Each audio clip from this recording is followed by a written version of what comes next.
everyone, welcome back to my channel. বন্ধু বান্ধৱীসকল আজি মই আপোনালোকৰ লগত শ্বেয়াৰ কৰিম আমাৰ স্কিনখন সাফা আৰু বগা কৰি ৰখাৰ কাৰণে আমাৰ শুকান স্কিনখন দূৰ কৰি ৰখাৰ কাৰণে আৰু গৰম দিনৰ এটা খুবেই ডাঙৰ সমস্যা হেতু হৈছে গুটি বা ফুহা উঠা সমস্যা লগতে তেলিয়া স্কিনখন দূৰ কৰাৰ কাৰণে আজি মই আপোনালোকৰ লগত কেইটামান তুলসীৰ ফেস পেক শ্বেয়াৰ কৰিম আশা কৰো এই ভিডিওটো আপোনালোকৰ কাৰণে সহায়ক হ'ব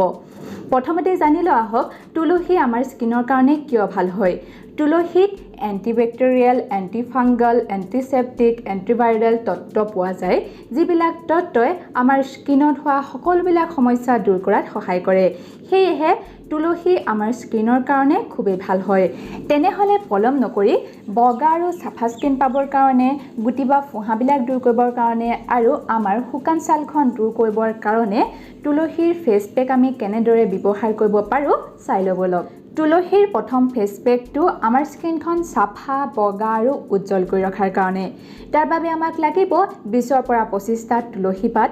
আৰু লাগিব এপাহ গোলাপ ফুল নাইবা 10 বা 12টা গোলাপৰ পাহি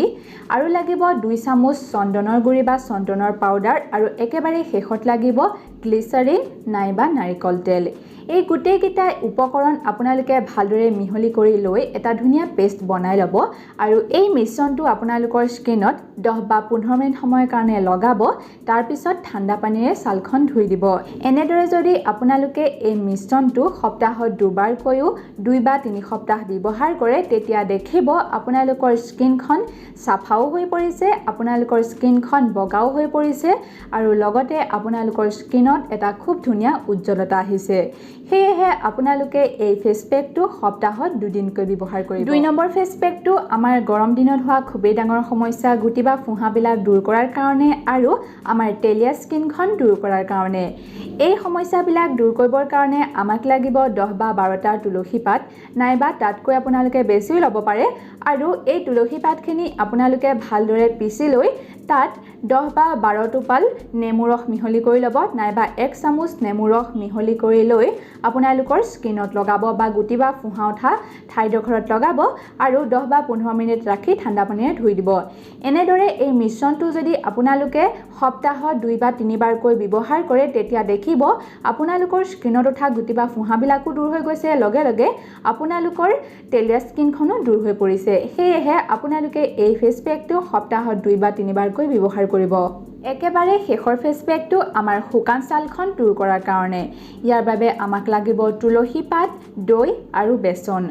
আপোনালোকে 20 বা 25টা তুলসী পাত ল'ব আৰু তাতে আপোনালোকে 2 চামুচ দৈ আৰু 2 চামুচ বেচন মিহলি কৰি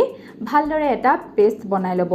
তাৰ পিছতে এই পেষ্টটো আপোনালোকৰ স্কিনত 10 বা 15 মিনিট সময়ৰ কাৰণে লগাব আৰু শুকাই যাবলৈ থৈ দিব তাৰ পিছত আপোনালোকে ঠাণ্ডা পানীৰে সেই ফেস পেকটো ধুই দিব এনেদৰে যদি সপ্তাহত 2 দিন কৈও এই ফেস পেকটো লগাই তেতিয়া হলে আপোনালোকৰ স্কিনখন খুব ধুনিয়াকৈ ময়শ্চাৰাইজ হৈ পৰিব আৰু আপোনালোকৰ শুকান ছালৰ সমস্যাটো দূৰ হৈ পৰিব বন্ধু বান্ধৱীসকল আমাৰ সকলোৱে ঘৰৰ আহে-পাহে তুলসী খুব সহজতে পোৱা যায় নহয় জানো যদি আপোনালোকৰ স্কিনৰ এনে ধৰণৰ সমস্যাবিলাক হৈ থাকে তেতিয়া হলে আপোনালোকেও তুলসীৰ ফেস পেক ব্যৱহাৰ কৰিবচোন আৰু ব্যৱহাৰ কৰিলে দেখিব আপোনালোকৰ স্কিনৰ সকলোবোৰ সমস্যা দূৰ হৈ পৰিছে তেনেহলে বন্ধু বান্ধৱীসকল আজি ভিডিওটো ইমানতে সামৰিছো আশা ৰাখিলো আপোনালোকৰ কাৰণে এই ভিডিওটো সহায়ক হ'ব যদি সহায়ক হয় আপোনালোকে এটা লাইক নিশ্চয় কৰিব লগতে মোৰ চেনেলটো সাবস্ক্ৰাইব কৰি থব নতুন নতুন ভিডিওসমূহ পাবৰ কাৰণে আৰু আপোনালোকে মোৰ এই ভিডিওটো আপোনালোকৰ বন্ধু আৰু বান্ধৱীসকলৰ লগত শ্বেয়াৰ কৰিবলৈ নাপাহৰিব তেনেহলে আজিৰ এই ভিডিওটোৰ পৰা ইমানতে বিদায় মাগিছো মই পুনৰ আপোনালোকৰ লগত আন এটা ভিডিওত লগ হ'ম তেতিয়ালৈ ধন্যবাদ